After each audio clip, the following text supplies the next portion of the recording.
So, back up here again. Thought I'd show a little bit more about the setup here. It's front-facing camera this time.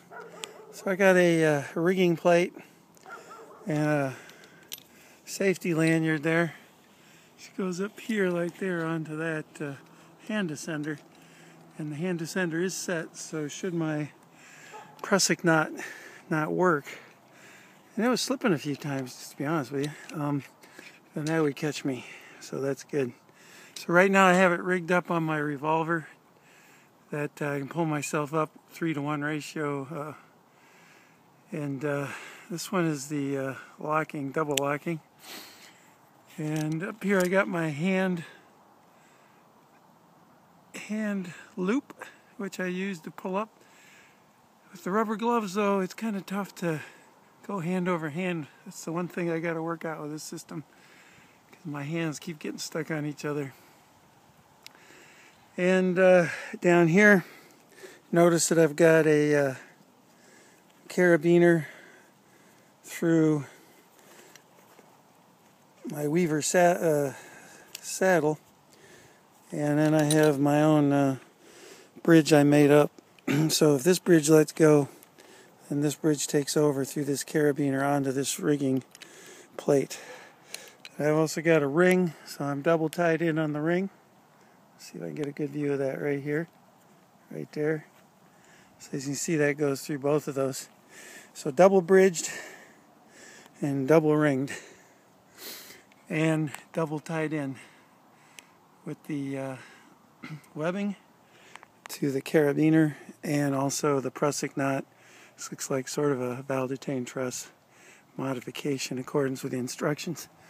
But again, I tied that thing really tight and still have that 3-inch, 2.5-inch white space there. Have to work on that a little bit, I guess.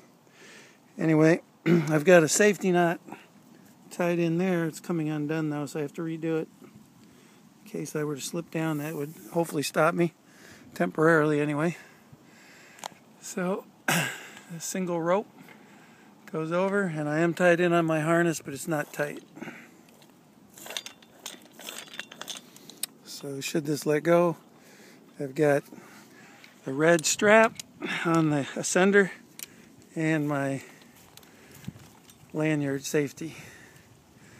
So here I am, about 35 feet probably. I think you got to develop some muscles for standing up on the rope. Somebody said there's a lot like climbing a ladder, but you really got to hold yourself up while you're doing the foot ascender, which is this, or excuse me, the foot loop, which has got the ski pole guard as a means of tightening it on your foot so it doesn't slip off. And again, the foot ascender down there. So that's where we're at today. So it's a little bit easier to get up here, but just going to go ahead and try to ascend or descend here in a few minutes. But I've got to take off this, take that off of there, let that drop down.